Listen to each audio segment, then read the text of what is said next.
warahmatullahi wabarakatuh. Shalom. Semoga Tuhan memberkati kita semua dimanapun kita berada. Sebelumnya, perkenalkan, nama saya Nining Rahmawati, mahasiswa program studi pendidikan sosiologi di Universitas Negeri Manado.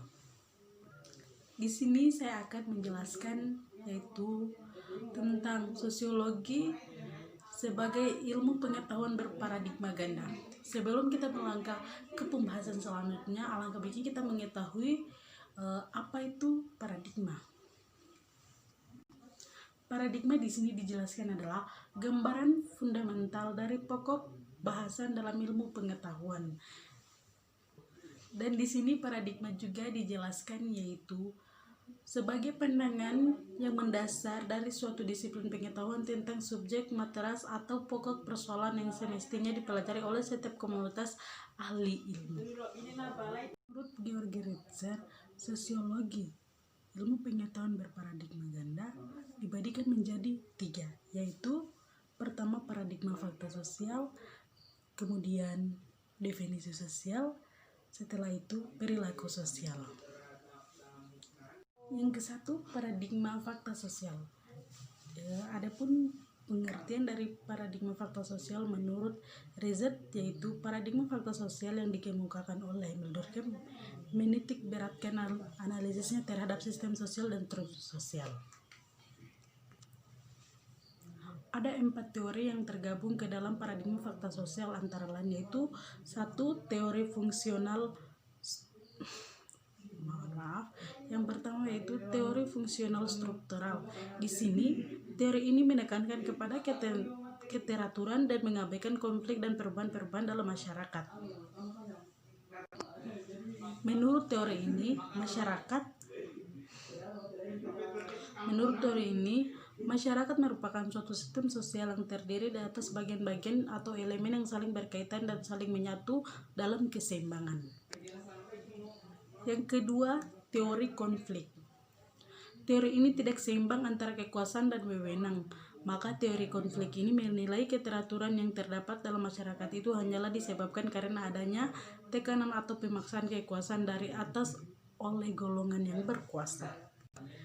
Dan yang ketiga yaitu teori sistem. Teori sistem merujuk pada serangkaian persyaratan atau pernyataan mengenai hubungan di antara variabel dependen dan independen yang diasumsikan berinteraksi satu sama lain. Yang keempat yaitu teori sosiologi makro. Teori sosiologi makro yaitu teori-teori yang difokuskan pada analisis proses sosial berskala besar atau panjang, meliput teori tentang evolusi atau evolusionisme, sistem konflik, perubahan sosial, dan stratifikasi. Paradigma definisi sosial. Paradigma ini lahir sebagai respon atas paradigma fakta sosial yang menganalisis fenomena sosial secara komprehensif. Ada 3 teori yang termasuk ke dalam paradigma definisi sosial. Yang pertama yaitu 1. Teori aksi.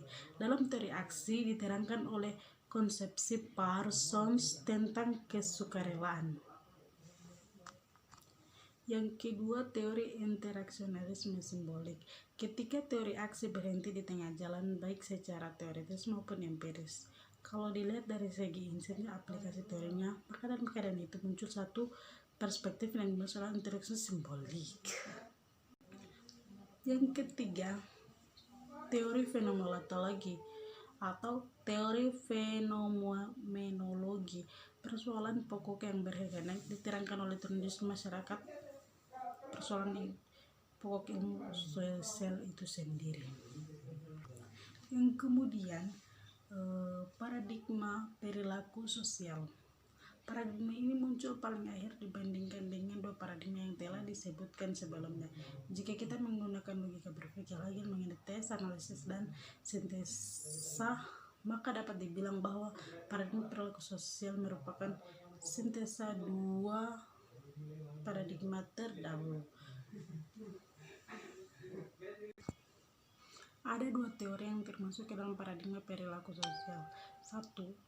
Bahkan sosiologi dibangun rangka menerapkan prinsip-prinsip psikologi perilaku ke dalam sosiologi.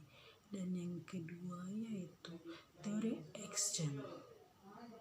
Teori action itu adalah garing hormon. Teori ini dibangun dengan maksud sebagai reaksi terhadap paradigma fitness sosial. Saya bisa jelaskan tentang paradigma ganda. Mohon maaf jika video ini kurang bagus, patah-patah, tapi penjelasan mohon maaf sebesar-besarnya.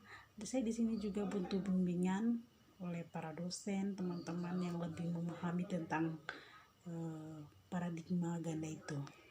Sekian dan terima kasih. Assalamualaikum warahmatullahi wabarakatuh. Selamat malam.